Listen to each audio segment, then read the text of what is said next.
Bismillahirrahmanirrahim. Alhamdulillah nahmaduhu wa nasta'inuhu wa nastaghfiruh wa na'udzu billahi min shururi anfusina wa min sayyiati a'malina. May yahdihillahu fala mudilla lahu wa may yudlil fala hadiyalah. Asyhadu an la ilaha illallah wahdahu la syarika lah wa asyhadu anna Muhammadan abduhu wa rasuluh la nabiyya ba'dah. Allahumma salli wa sallim ala nabiyyina Muhammad wa ala alihi wa sahbihi ajma'in, amma ba'd. Hadirin dan hadirat serta para pemirsa yang saya hormati, Assalamualaikum warahmatullahi wabarakatuh.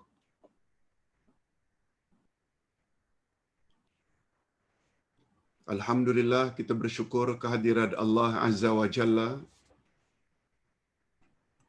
Berkat taufiknya kita dapat meneruskan lagi pengajian kita dalam bab akidah Ahlus Sunnah wal Jamaah,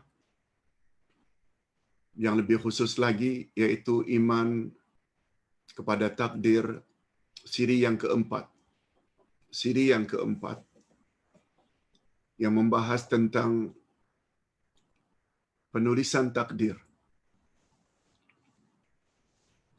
Mungkin ada yang bertanya, macam mana takdir itu boleh ditulis? Siapa yang menulis? Atas perintah dan arahan siapa? InsyaAllah pertemuan kita pada pagi ini fokus kepada perkara tersebut. Kita mulai saja. Sila lihat nota penulisan takdir. Sebagaimana dimaklumi pada pelajaran yang lalu, bahawa iman kepada takdir mempunyai 4 martabat. Yang tertulis hanya iman, sebenarnya ada kekurangan di sini. Yang dimaksudkan iman di sini adalah iman pada takdir. Iman pada takdir ada 4 martabat. Pertama, martabat ilmu pengetahuan. Yang kedua, martabat penulisan. Yang ketiga, martabat kehendak Allah. Dan yang keempat, martabat kejadian.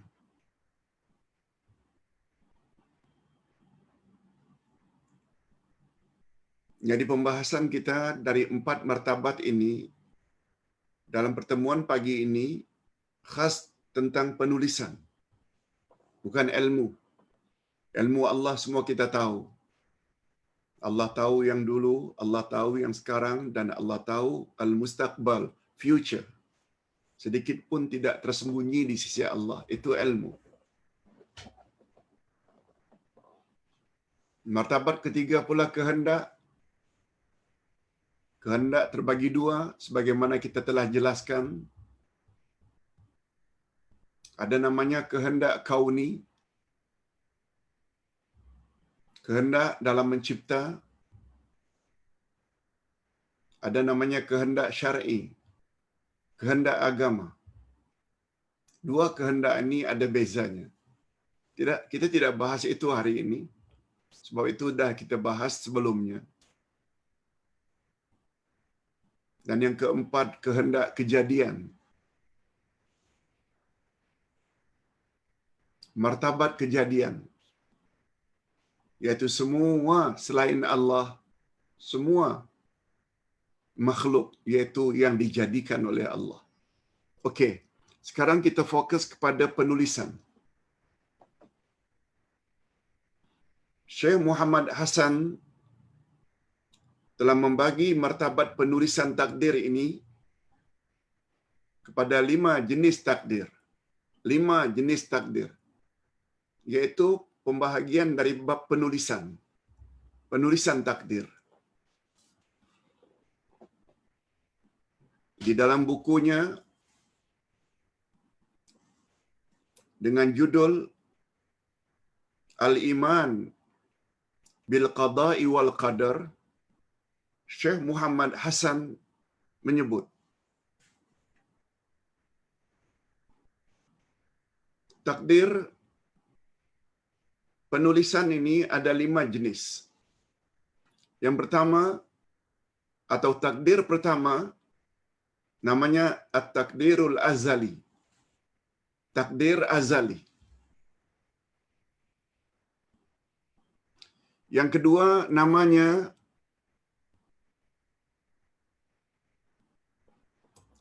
takdiru yaumil mitsaq. Takdir hari perjanjian. Ada lagi takdir yang ketiga namanya lain lagi, yaitu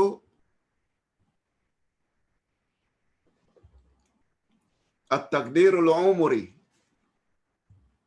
Takdir umur. Yang keempat at-takdirul hauli, yaitu takdir tahunan.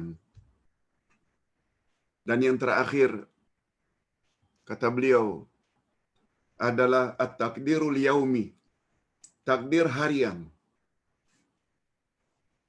Okey, secara ringkasnya penulisan takdir ada 5. Dalam pertemuan pagi ini kita bahas 5 pembahagian ini saja. Yang pertama, apa dia nama tadi? At-takdirul azali. Kita salah sebut. Kita selalu sebut. Kita selalu dengar. Oh, takdir dah ditulis sejak azali. Sejak zaman dahulu lagi. Atau dengan kata lain, sesuai dengan sabda Nabi, penulisan itu berlaku 50,000 tahun sebelum Allah cipta langit dan bumi. Itu namanya at-takdirul azali. Inilah penulisan takdir sejak azali. Inilah penulisan takdir sejak azali. Sebelum penciptaan langit dan bumi. Hadirin dan hadirat, bagus juga kalau Ustaz ingatkan kepada tuan-tuan dan puan-puan serta pemirsa sekalian. Hukum yang kita wajib yakini ditinjau dari satu sudut ada 3. Kita telah sebut dulu ketika mempelajari nama Allah Al-Wakil. Allah sebagai wakil. Kita ada sebut dulu bahwa ditinjau dari satu sudut, hukum ada 3. Pertama namanya Al-Ahkamul Qadariyah. Hukum hakam takdir. Al-Ahkamul Qadariyah. Yang kedua namanya Al-Ahkamul Syar'iyah. Hukum hakam agama. Halal, haram, suruhan, larangan. Hukum hakam agama. Dan yang ketiga, Al-Ahkamul Jazaiyah. Hukum hakam pembalasan. Siapa di dunia dulu banyak melakukan amal-amal saleh, baik imannya, bagus amal salehnya, akan dibalas dengan pahala di akhirat dan akan dimasukkan dalam syurga. Siapa dulu buat syirik, siapa dulu lebih memilih kafir, siapa dulu bergelumang maksiat dan dosa, sampai mati tidak mau tobat, mereka ada balasan tersendiri, yaitu siksaan dan neraka. Na'udzubillah min dzalik. Jadi kita umat Islam mesti percaya dengan 3 hukum ini. Hukum takdir, hukum syarak, hukum agama, dan hukum balasan. Jadi salah satu daripada 3 hukum itu namanya Al-Ahkamut Takdiriyah. Hukum takdir. Dan hukum takdir ini pula pecahannya telah ditulis Dan penulisan itu menurut Syekh Hamad tadi atau Syekh Hasan Muhammad Hasan, penulisan itu ada 5 jenis. Pertama sekali dipanggil dengan At-Taqdirul Azali.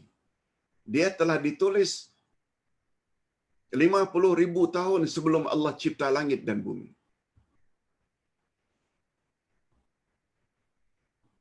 Allah Subhanahu Wa Taala telah menetapkan rezeki seseorang jauh sebelum orang yang menerima rezeki tersebut diciptakannya. Jangankan orang itu, langit bumi pun belum ada. Dia, yakni Allah, mengetahui sebelum dia mencipta makhluk. Nah, ini ada kaitan dengan ilmu pengetahuan, martabat yang pertama. Allah tahu A akan jadi macam mana, B akan jadi macam mana. Malah A layak masuk syurga, B layak masuk neraka pun Allah dah tahu dah. Sebab ilmu Allah sangat luas. Dia mengetahui keadaan mereka semuanya. Ini sebagaimana Allah Subhanahu Wa Taala sendiri sebut. Ini bukan ustaz reka-reka hakikat ini. Allah yang sebut. A'udzubillahi minasyaitonir rajim. Ma asaba min musibatin fil ard wala fi anfusikum illa fi kitabim min qabli an nabra'aha. Inna dhalika 'ala Allahi yasir. Likai la ta'saw 'ala ma fatakum wa la tafrahu bima ataakum wallahu la yuhibbu kulla mukhtalin fakhur. Artinya, tidak ada satu bencana pun yang menimpa di bumi. Tidak ada satu pun bencana yang menimpa bumi. Sebagaimana bencana pandemik ini. Tahun sekian akan muncul di muka bumi ini di seluruh dunia COVID-19. Kita yang baru tahu. Tapi Allah dah tahu dah. Sebelum dia mencipta langit dan bumi 50 tahun. 50,000 tahun. Allah dah tahu dah. Tidak ada satu pun bencana yang menimpa di bumi. Dan tidak pula pada dirimu sendiri.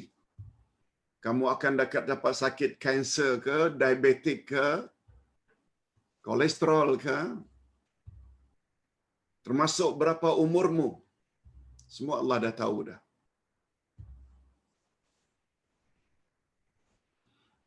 Melainkan telah tertulis di dalam kitab. Kitab di sini maksudnya Lauh Mahfuz. Semuanya tertulis. Sebelum kami menciptakannya. Sesungguhnya yang demikian itu adalah mudah bagi Allah. Mudah bagi Allah. Yang susah itu kita. Jangankan seminggu akan datang, sebulan akan datang. 5 minit akan datang pun kita tak tahu. Mungkin malaikat maut datang cabut nyawa.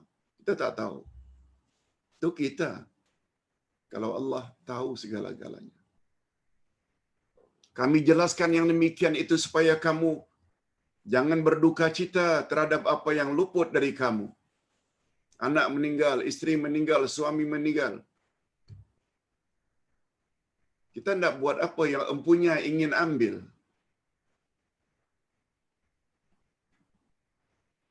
Paling-paling kita hanya disuruh untuk mengatakan inna lillah wa inna ilaihi raji'un. Kita semua milik Allah. Termasuk anak kesayanganku, engkau ingin ambil ya Allah. Ambillah, tapi aku sedih. Sebab dia anak yang baik. Namun demikian, sedih boleh.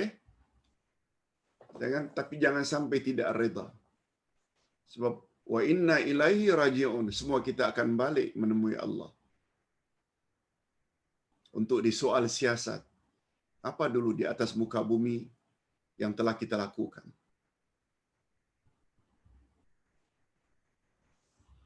supaya kamu jangan terlalu gembira. Kalau tadi, jangan terlalu berduka cita, jangan sedih terhadap yang hilang dari kamu, yang luput dari kamu. Dan pada masa yang sama, supaya kamu jangan terlalu happy, jangan terlalu gembira terhadap apa yang diberikan oleh Allah kepadamu. Diberi oleh Allah kepadamu pangkat, status dalam masyarakat. Jangan terlalu happy, jangan terlalu gembira. Akhirnya menyalahgunakan amanah Allah. Diberikan rezeki, dimurahkan rezeki. Jangan terlalu happy.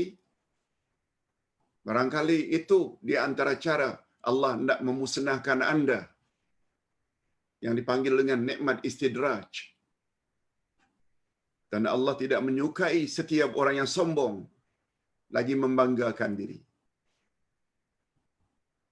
Ini di antara faedah kita beriman pada takdir. Kalau dapat musibah, kita tidak lekas putus asa, kita boleh sabar. Bila dapat nikmat, kita pandai mensyukuri, jangan terlalu happy. Sebab itu semua, musibah ke, nikmat ke, semuanya ujian. Daripada Abdullah bin Amr bin As, bahawa Rasulullah sallallahu alaihi wasallam bersabda. Apa sabda Nabi? Kataballahu maqadir al-khalaiq qabla an yakhluqa as-samawati wal ard bi 50,000 sana. Qala wa arshuhu 'alal ma. Rawahu Muslim. Allah telah menulis takdir makhluknya 50,000 tahun sebelum dia mencipta langit dan bumi.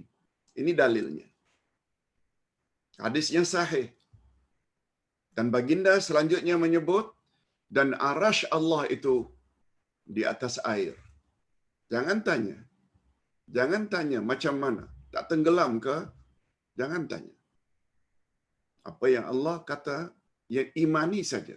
Jangan tanya bagaimana. Okey. Mungkin at-takdirul azali kita dah faham dah sebab sudah dijelaskan sebelum ini. Cuma menurut Syekh Muhammad Hassan tadi dalam bukunya Iman pada Qada dan Qadar, beliau bagi penulisan itu kepada 5. Setelah at-takdirul azali, yang kedua takdiru yaumi mitsaq.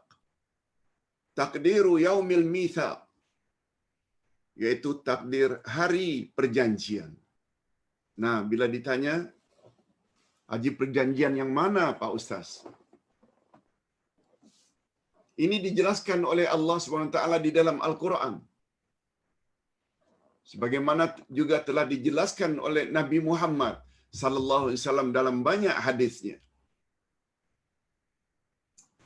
Takdir hari perjanjian maksudnya perjanjian semua kita dengan Allah di alam roh, di alam roh. Roh manusia sebelum kita wujud di atas muka bumi, roh kita semuanya dipanggil oleh Allah. Lalu Allah Subhanahu wa taala bertanya, "Alastu bi rabbikum?" Bukankah aku ini Tuhan kamu, wahai semua roh? Qalu bala syahidna. Semua roh ketika itu menjawab, berjanji, benar engkau adalah Tuhan kami. Okey, ringkasnya macam itu. Takdir itu namanya, takdir itu tu ditulis. Penulisan itu namanya takdir yaumil mitsaq. Takdir ketetapan yaumi hari al-mitsaq perjanjian. Okey, kita baca untuk lebih memantapkan pemahaman. Penulisan takdir itu terjadi pada hari perjanjian, yaitu ketika Allah Subhanahu Wa Taala menghimpunkan semua roh manusia, lalu membuat perjanjian dengan semua roh sambil berfirman, Bukankah aku Tuhan kamu? Semua roh menjawab, betul, engkau Tuhan kami. Kami menjadi saksi. Hakikat cerita itu tuh tertera dalam Al-Quranul Karim pada surah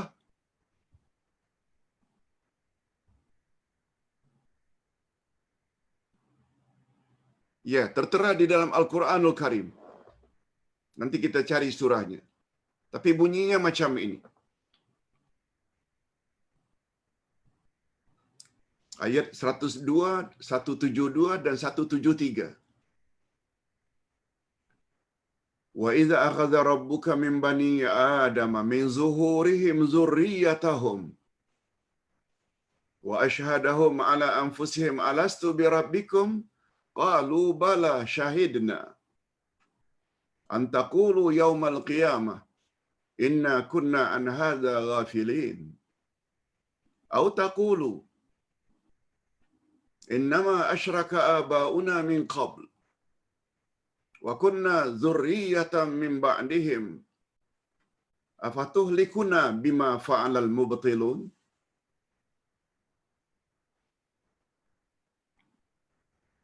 Terjemahannya, dan ingatlah ketika Tuhanmu mengeluarkan keturunan anak-anak Adam dari sulbi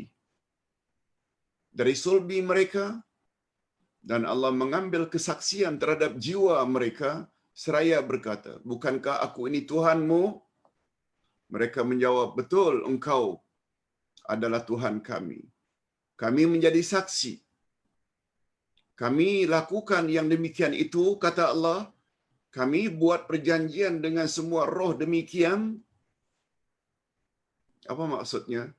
Apa hikmahnya? Agar di hari kiamat kamu tidak mengatakan, sesungguhnya kami, Bani Adam, adalah orang-orang yang lengah terhadap ini, yaitu terhadap keesaan Tuhan. Allah tak mau dengar kita nanti buat alasan di akhirat. Atau kemungkinan yang kedua, selain mengaku, aduh kami tak ingatlah ya Allah, kami lalai. Yang kedua, Allah tak mau dengar nanti alasan kita. Allah sebut, atau agar kamu mengatakan, sesungguhnya orang-orang tua kami telah mempersekutukan Tuhan sejak dahulu. Kata Abu Jahal, Abu Lahab, kami hanya ikut nenek moyang kami. Sedangkan kami ini adalah anak keturunan mereka yang datang sesudah mereka. Maka apakah engkau, ya Allah, akan menyiksa kami, membinasakan kami karena perbuatan orang-orang yang sesat dahulu, nenek moyang kami? Allah tak mau dengar ini. Lalu hadirin dan hadirat rahimakumullah.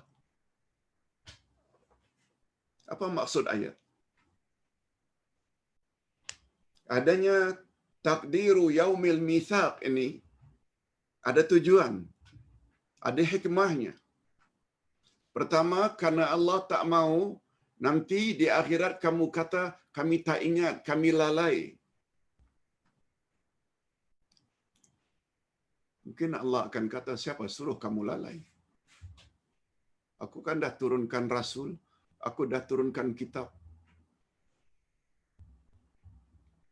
Atau yang kedua, kamu punya alasan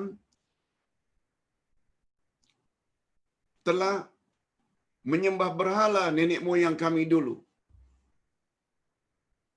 Lalu kami hanya mengikut saja. Mengapa engkau mesti siksa kami disebabkan perbuatan nenek moyang kami? Allah tak mau dengar itu. Mungkin Allah akan kata, siapa suruh ikut nenek moyang? Aku kan suruh supaya ikut aku dan ikut Rasulku. Maksudnya, coba dengar baik-baik.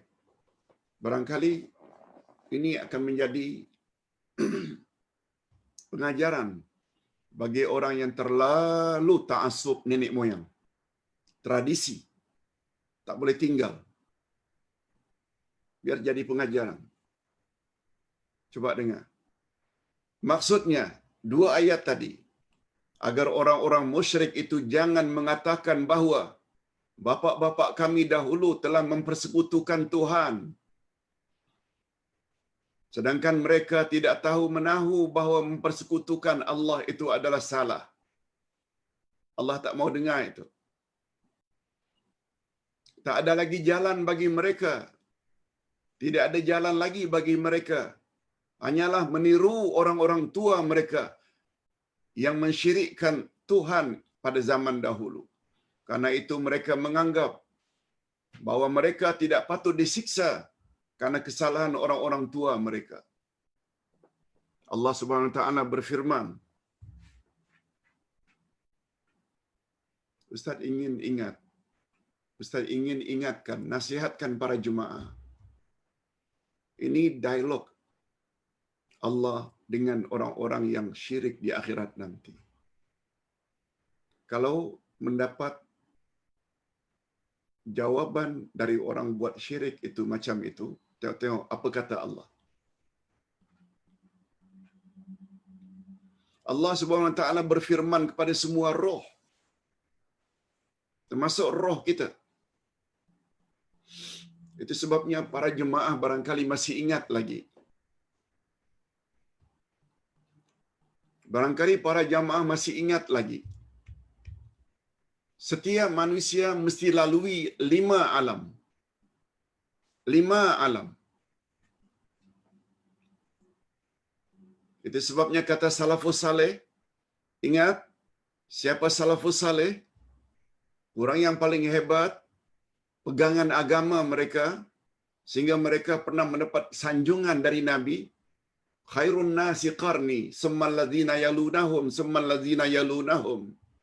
Sebaik-baik manusia adalah manusia yang hidup sekurun denganku, kemudian kurun berikutnya, kemudian kurun berikutnya. Apa kata salafus saleh? Ustaz ingin ulang sekali lagi kata-kata salafus saleh, dan Ustaz pegang sungguh kata-kata mereka. Yang kadang-kadang berbeza dengan pemahaman sesetengah orang pada hari ini. Apa dia Ustaz? Kata salafus saleh, khuliqan nasu lil abad. Manusia dicipta oleh Allah untuk hidup kekal abadi selama-lamanya. Mungkin mendengar sepintas lalu macam tak percaya. Ustaz, kita kan hidup ini untuk sementara. Tunggu dulu. Ucapan salafus saleh tak selesai lagi. Khuliqan nasu lil abad, walakinnahum yantaqiluna min darin ila dar. Itu dia lengkapnya. Manusia dicipta oleh Allah untuk hidup kekal abadi selama-lamanya. Hanya saja mereka mesti berpindah dari satu alam ke alam berikutnya. Nah, itu dia. Oleh salafus saleh, setiap manusia akan lalui 5 alam. Pertama sekali namanya alam roh. Ini dia. Yang Allah tadi panggil semua roh itu, mereka belum wujud lagi di atas muka bumi. Alam itu namanya alam roh. Macam mana kisah dalam ayat tadi. Di alam roh Allah panggil semua roh. Alam roh. Yang kedua namanya alam rahim. Ketika bertemu sperma ayah dengan telurnya ibu dalam rahim ibu selama 9 bulan lebih atau kurang. Alam itu namanya alam rahim. Dah 2 dah. Setelah keluar dari perut ibu, kita masuk lagi alam. Namanya alam dunia. Sekarang ini, alam dunia. Dunia maknanya rendah. Udnu maknanya merendahlah. Dunia maknanya dekat. Dekat. Maknanya dekat dengan kehancuran. Dekat dengan kebinasaan. Alam dunia sekarang akan berakhir lagi alam dunia dengan kematian. Masuk lagi alam barzakh. Yang keempat alam barzakh. Alam kubur. Itu alam lain lagi. Bila terjadi hari kiamat, pada tiupan yang kedua, manusia akan bangkit dari kubur untuk dihisap. Sejak itu bermulalah alam yang terakhir. Alam kelima dipanggil dengan alam akhirat.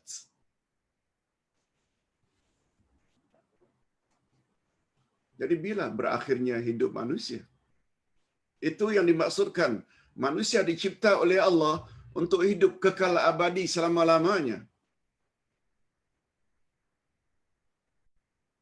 Hanya di alam roh, tidak ada hukum syarak. Tak ada. Sebab kita belum hidup. Dalam rahim pun, kita belum lagi tertakluk dengan hukum agama. Sebab kita masih dalam perut ibu. Malah setelah lahir di muka bumi pun, dari umur baru lahir hingga umur balik, itu tak ada dosa. Tak ada bebanan hukum. Hukum agama. Halal haram.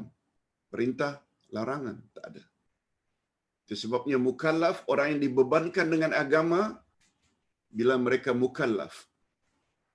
Dah mukallaf, macam kita sekarang ini, wajib taat pada Allah, wajib taat pada Rasul. Itulah gambaran kehidupan kita di alam barzakh. Alam barzakh bukan sekedar mati saja. Kita hidup di sana. Tapi hidup cara alam itu. Itu sebabnya di sana ada nikmat kubur, juga ada azab kubur. Bukan maknanya sekedar penantian, bukan. Bukan sekedar transit. Bagi orang yang syirik, bagi orang yang banyak bergumam dosa sampai mati tak tobat-tobat, sedang dibelasah sekarang itu. Sedang dibelasah dalam alam kubur yang dipanggil dengan azab kubur. Itu sebabnya azab kubur lain, azab akhirat lain. Azab kubur lain, azab neraka lain. Azab neraka mesti hisab dulu. Jadi, sekali lagi, tak bukakan minda.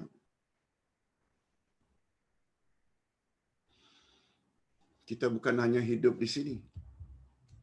Walaupun ada istilah kita hidup dua kali, hidup di dunia dan di akhirat, betul lah.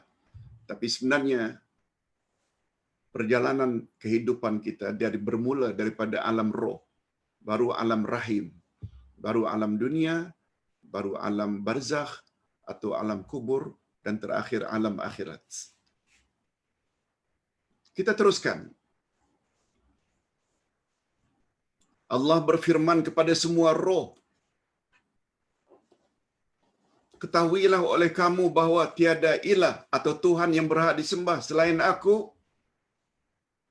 Tiada Rabb, Tuhan yang mencipta segalanya selain aku. Itu kata Allah. Dan itulah apa yang kita yakini. Sebabnya ada rububiyah, ada uluhiyah. Oleh itu janganlah kamu menyengutukan aku dengan sesuatu pun. Ini dosa yang sangat Allah larang. Aku akan mengutus kepadamu para rasulku supaya mengingatkan kamu akan perjanjian ini. Jadi setelah takdir yaumul mitsaq, Allah bukan biarkan begitu saja, enggak. Ada utusannya yang dipanggil rasul untuk mengingatkan balik, untuk remind terhadap perjanjian pada penulisan yang kedua.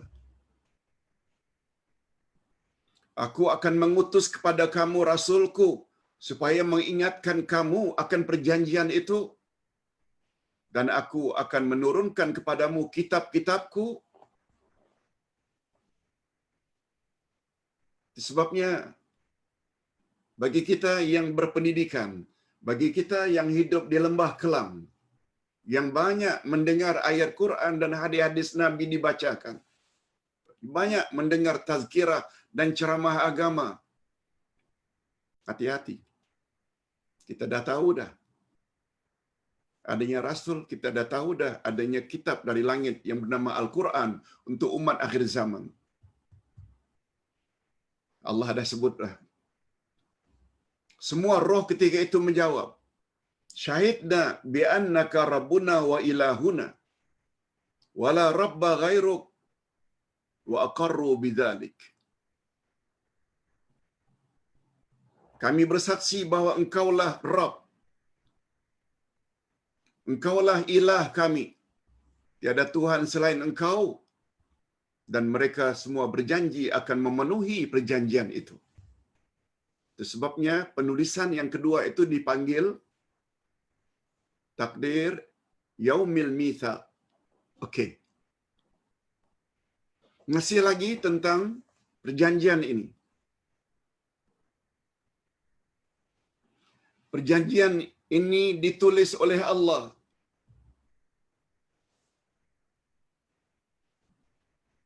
Karena rahmatnya dan keadilannya.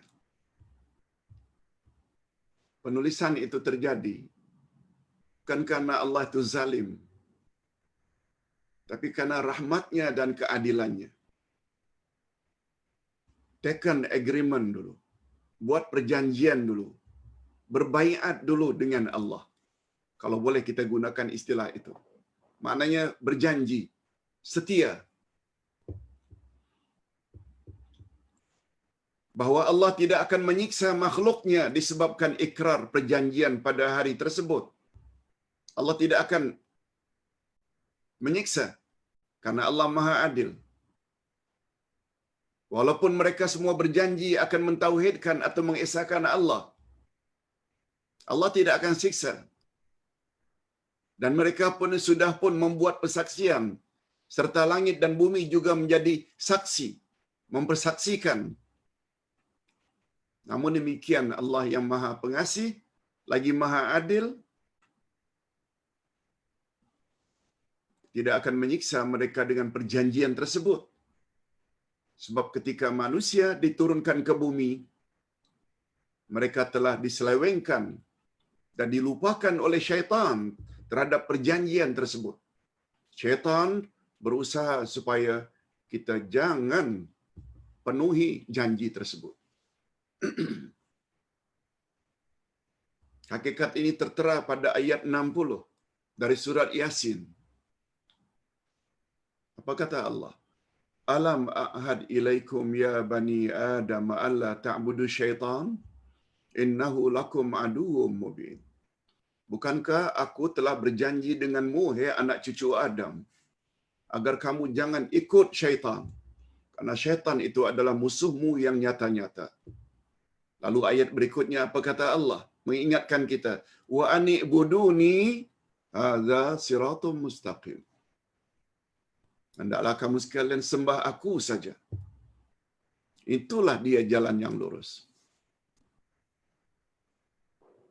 Karena Allah tahu, apalagi Allah dah izinkan kemahuan dan kehendak syaitan untuk menggoda Adam dan anak cucunya, Allah dah izinkan.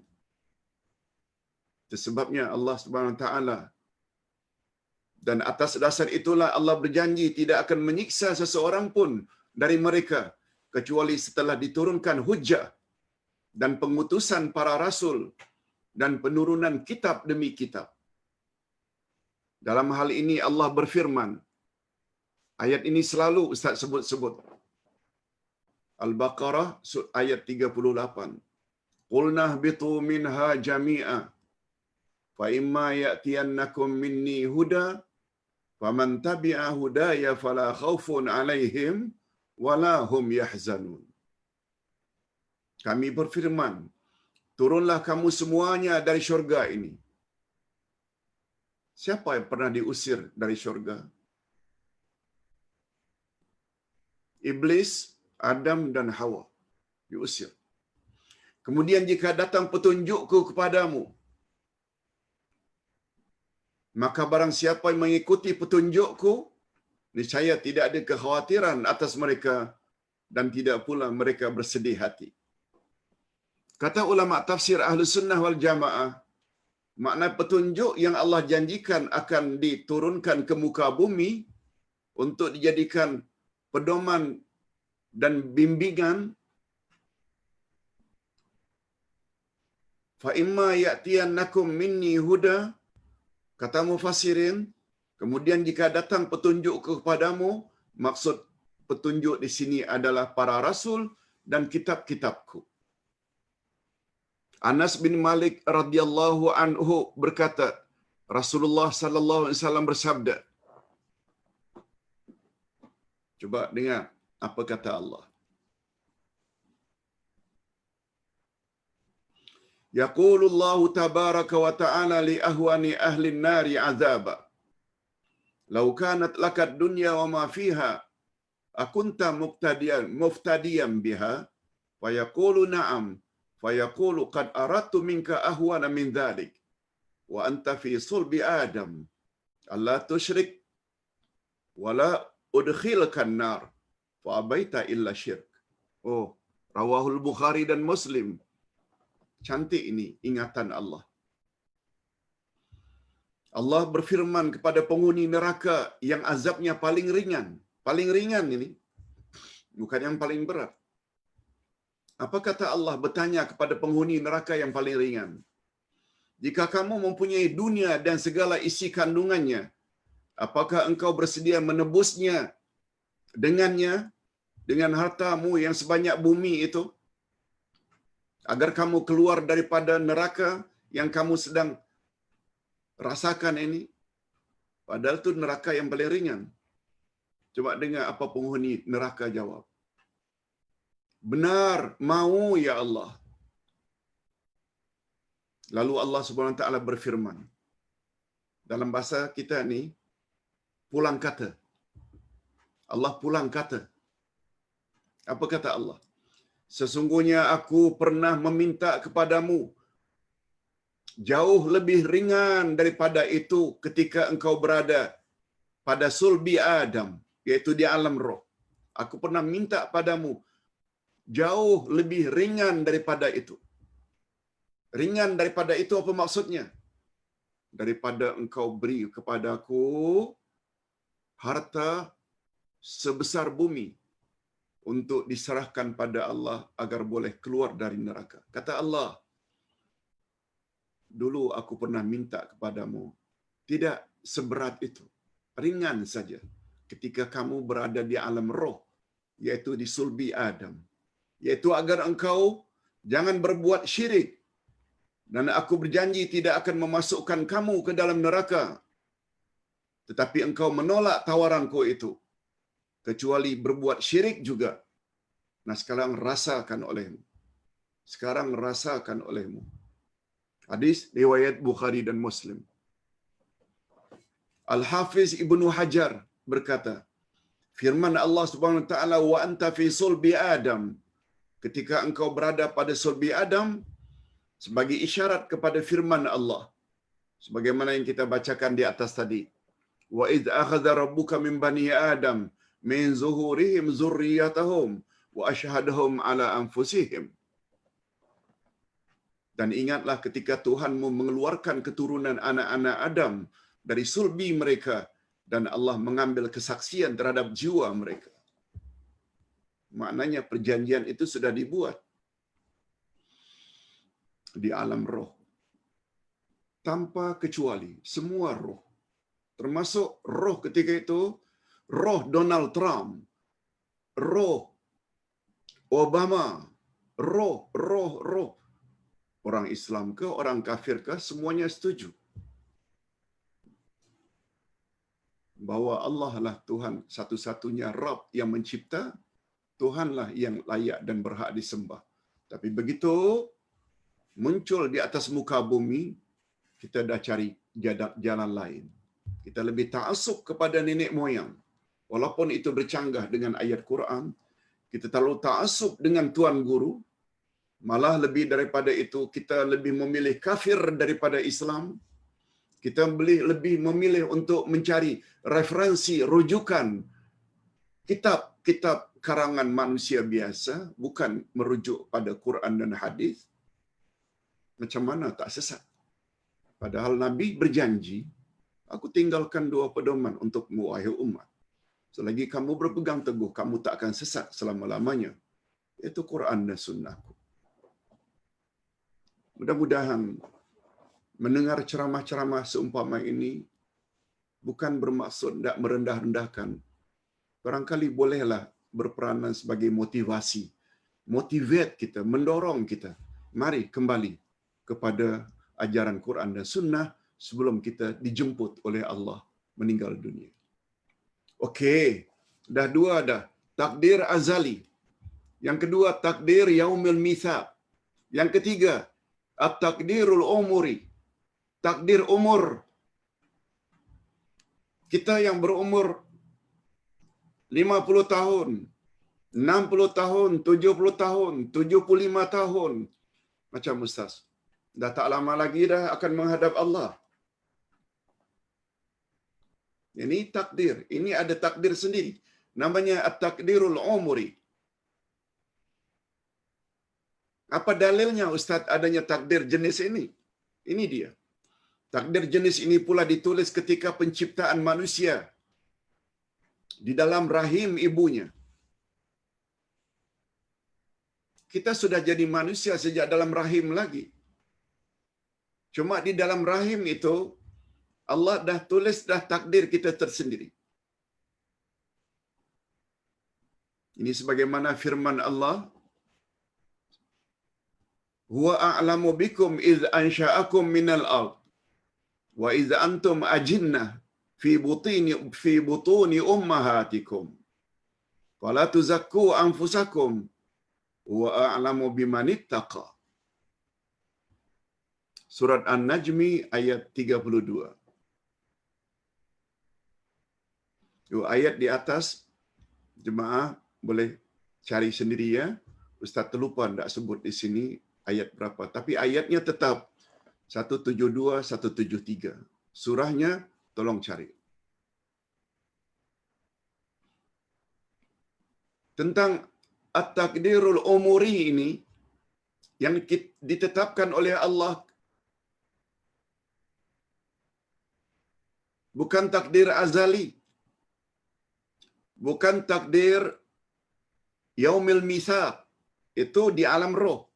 Takdirul umuri ini iaitu ketika kita berada di dalam rahim ibu.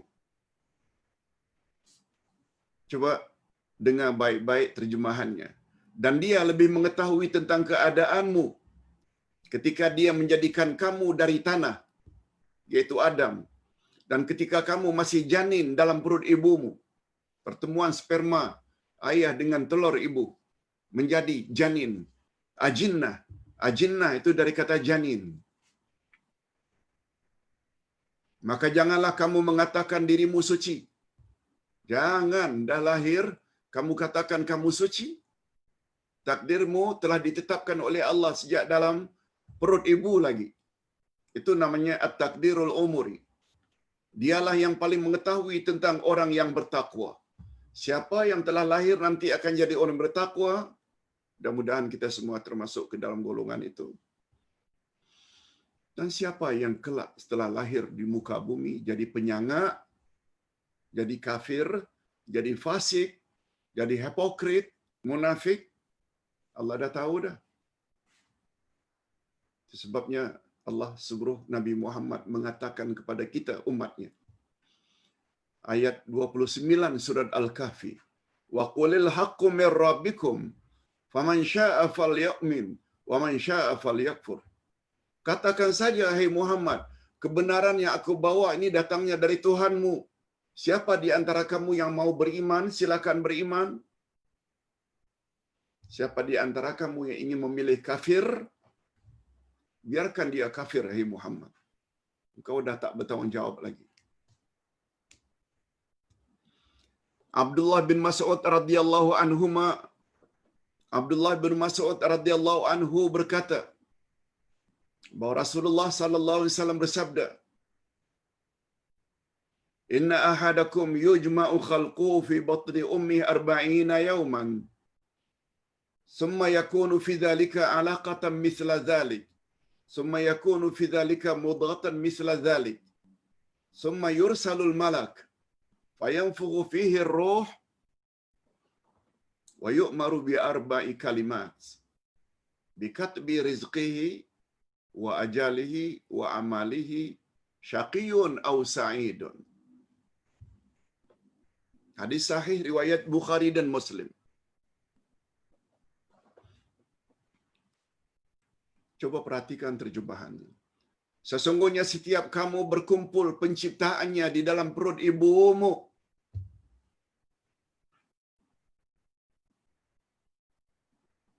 Sesungguhnya kamu berkumpul penciptaanmu di dalam perut ibumu, rahim ibumu, dalam bentuk mani, nutfah, selama 40 hari. Kemudian selama itu pula, yakni 40 hari berikutnya, dalam bentuk alaqah, segumpal darah. Itu second step. Third step, tahap yang ketiga, dalam perut ibu lagi. Selama itu pula, yakni 40 hari dalam bentuk seketul daging. Mudghah. Mudghah ini daging sebesar ibu jari. Begitu asal kita. Kemudian apa kata Allah? Bila dah genap 40, 120 hari, bila dijadikan bulan menjadi 4 bulan, barulah setelah itu ditulis, diutus malaikat untuk meniup rohnya. Dan disuruh menulis 4 perkara. Tentang rezekinya, tentang ajalnya, berapa umurnya, tentang amalannya, dan dia akan menderita atau bahagia. Semua dah ditulis. Nah, penulisan takdir ini, ingat ya, kita sedang bercakap tentang masalah penulisan. Penulisan pertama, at-takdirul azali. Penulisan yang kedua, takdiru yaumil mitsaq. Takdir yang ketiga, at-takdirul umuri. Ini dia yang kita sedang cakap ini, iaitu ketika kita berada di dalam rahim ibu. Sudah ditulis dah. Rezeki, ajal, amalan, jadi orang baik ke jadi orang jahat, kita akan jadi orang yang bahagia ke atau menderita, semuanya dah ditulis dah. Hadis sahih riwayat Imam Bukhari dan Imam Muslim. Kita tambah lagi takdir yang keempat. Takdir yang keempat iaitu at-takdirul hauli. At-takdirul hauli. Takdir tahunan. Haul maknanya tahun. Itu sebabnya zakat wajib dikeluarkan bila memenuhi 2 syarat. Pertama, nisab sampai kadarnya. Yang kedua, haul. Haul maknanya sampai 1 tahun. Tersimpan, maka wajib dikeluarkan zakat. Oleh sebab itu, adanya istilah at-takdirul hauli, maknanya takdir tahunan. Apa pula maksudnya? Ini ada kaitannya dengan malam Lailatul Qadar.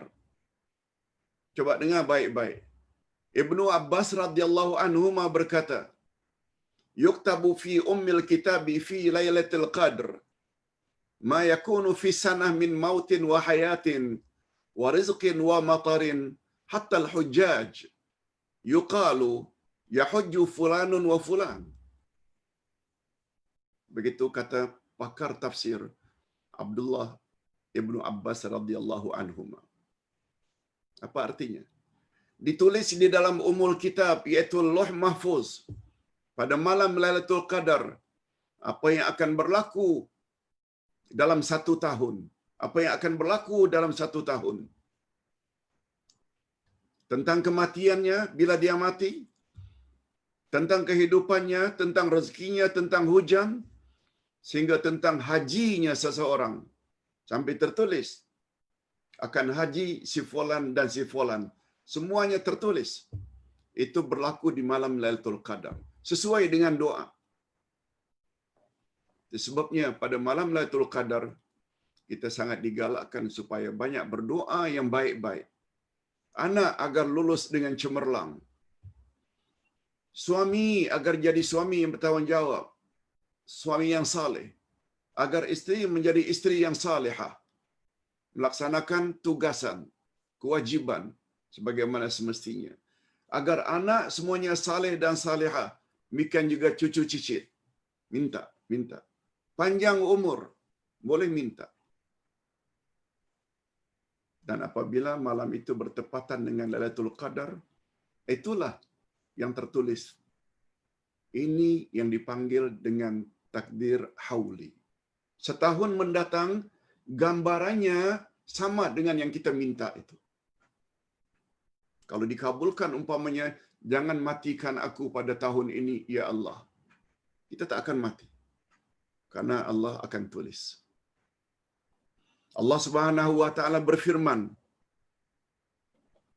dalam surat surat Ad-Dukhan ayat 3 dan 5 hingga 5. Inna anzalnahu fi lailatin mubarakah. Inna kunna munzirin. Fiha yufraqu kullu amrin hakim amran min indina. Inna kunna mursalin. Inna kunna mursilin. Sesungguhnya kami menurunkannya Al-Quran pada suatu malam yang diberkahi. Dan sesungguhnya kamilah yang memberikan peringatan. Pada malam itu dijelaskan segala urusan yang penuh hikmah. Dengan penuh hikmah. Yaitu urusan yang besar dari sisi kami. Sesungguhnya kami adalah mengutus rasul-rasul kami. Menurut Imam Mujahid, Lailatul Mubarakah, malam yang diberkati, di dalam ayat ini, surat Ad-Dukhan, dialah yang dimaksudkan dengan Lailatul Qadar. Pada hari malam Lailatul Qadar, yaitu pada 10 terakhir bulan Ramadan. Malam yang Lailatul Qadar, yakni Lailatul Hukmi, malam penentuan hukum. Muqatil pula berkata, yuqaddirullahu ta'ala fi lailatul qadr amra sana fi ardihi wa fi ibadihi ila sanatil qabilah. Begitu kata ulama tafsir. Apa maksudnya? Allah menuliskan takdirnya pada malam Lailatul Qadar, urusan di buminya apa yang akan berlaku, dan urusan hamba-hambanya selama 1 tahun sehingga ke tahun berikutnya. Maknanya, itu sebabnya doa di malam 10 malam terakhir Ramadan itu sangat-sangat mujarab, sangat-sangat makbul. Andai kata bertepatan malam itu kita dapat Lailatul Qadar, kita akan dapat pada setahun lamanya apa yang kita minta itu. Andai kata kita mendapat Lailatul Qadar. Itu sebabnya sangat rugi orang-orang yang 10 Ramadan terakhir kerjanya tidur saja. Tidak mau ikut i'tikaf, tidak mau bangun malam, memohon pada Allah. Sebab setelah kita tahu, insya-Allah, tahun depan kalau panjang umur, kita kena kejar sungguh Lailatul Qadar. Sebab penulisan itu, selain daripada penulisan pertama At-Taqdirul Azali, yang kedua takdir Yaumil Mitsaq, yang ketiga takdir umuri dalam kandungan, yang keempat takdir hauli tahunan. Ini dia tahunan. Nah, yang terakhir, yang kelima at-takdirul yaumi. Al-yaum maknanya hari. Takdir harian. Setiap hari pun ada takdir juga. Takdir harian ialah penurunan takdir. Takdir dari Allah diturunkan sesuai dengan masa yang telah ditetapkan sebelumnya. Dalam hal ini Allah Subhanahu wa taala berfirman, Yas'aluhu man fis samawati wal ard. kullu yaumin huwa fi sya'an. Apa maknanya? Semua yang ada di langit, semua yang ada di bumi selalu meminta kepadanya. Termasuk kita minta pada Allah. Setiap waktu dia, yakni Allah, dalam kesibukan. Surat Ar-Rahman. Apa maksudnya? Allah sibuk. Hadirin dan hadirat, A mintanya lain. Tak rezeki. B pula minta pangkat. C pula minta anak. D pula minta cucu. E pula minta agar diberi kesihatan. F pula minta panjang umur.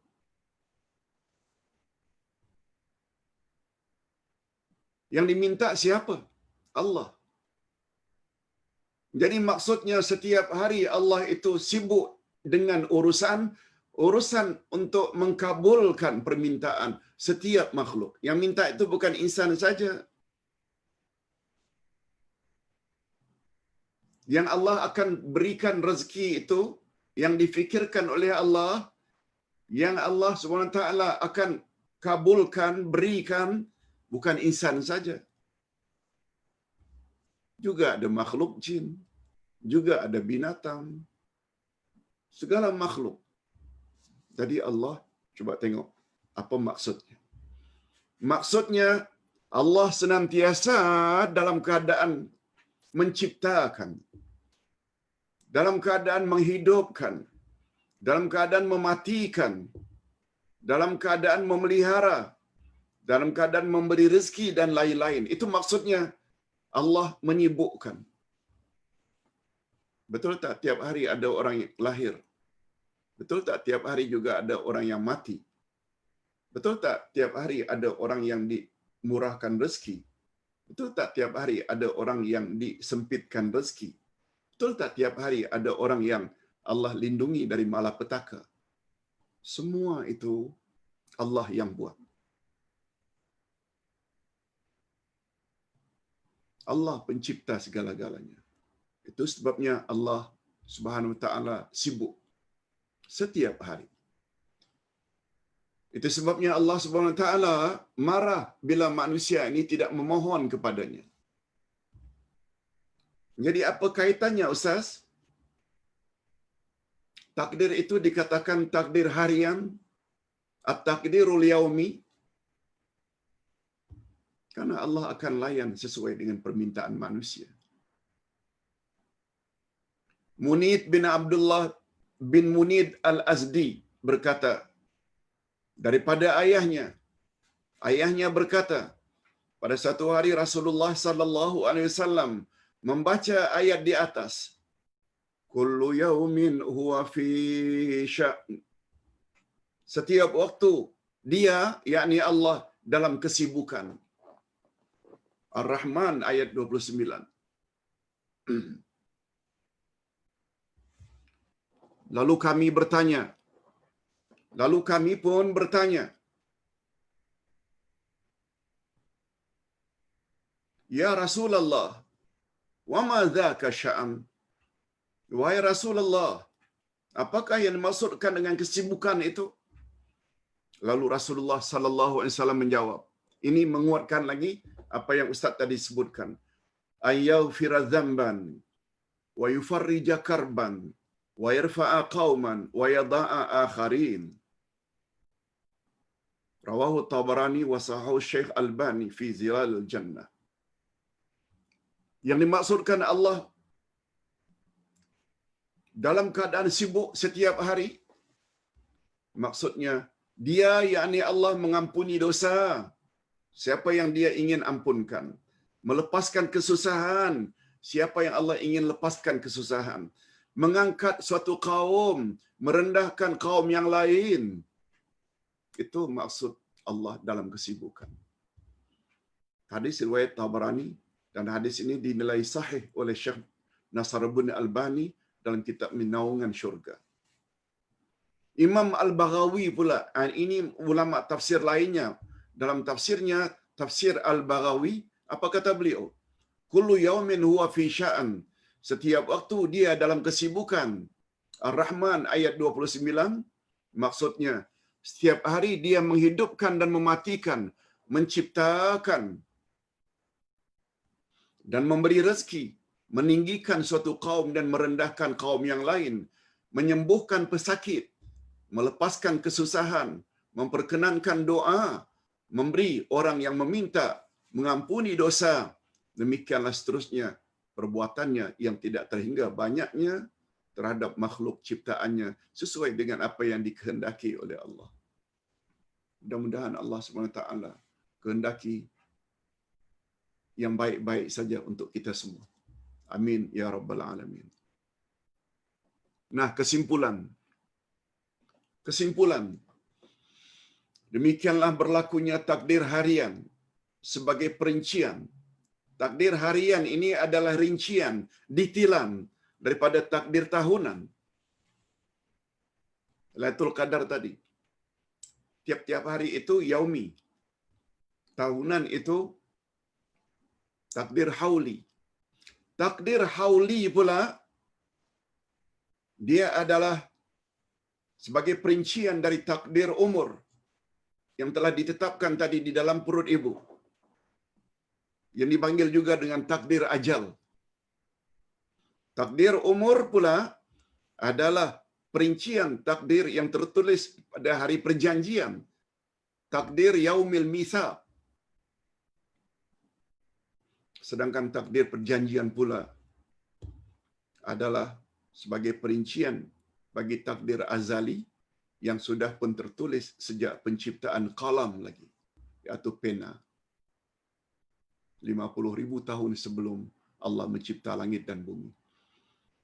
Nampaknya kita hari ini agak panjang sedikit, lebih kurang 1 jam 40 minit, sebab kita tadi terlambat 6 minit atas sebab-sebab teknikal. 1 jam 40 minit Ustaz dah dedahkan. Masih ada lagi sekali. Siri yang kelima, itu siri yang terakhir. Jangan lupa, jangan absen untuk menonton dan mendengar minggu hadapan. Kalau takdir sudah ditetapkan oleh Allah, masih boleh lagi ke kita minta supaya dirubah menjadi takdir yang baik? Itu pembahasan kita pada hari Ahad yang akan datang. Biiznillah, insya-Allah. Nah, berikut ini Ustaz akan jawab semampu yang boleh kalau ada pertanyaan. Wabillahi taufiq wal hidayah. Wassalamualaikum warahmatullahi wabarakatuh.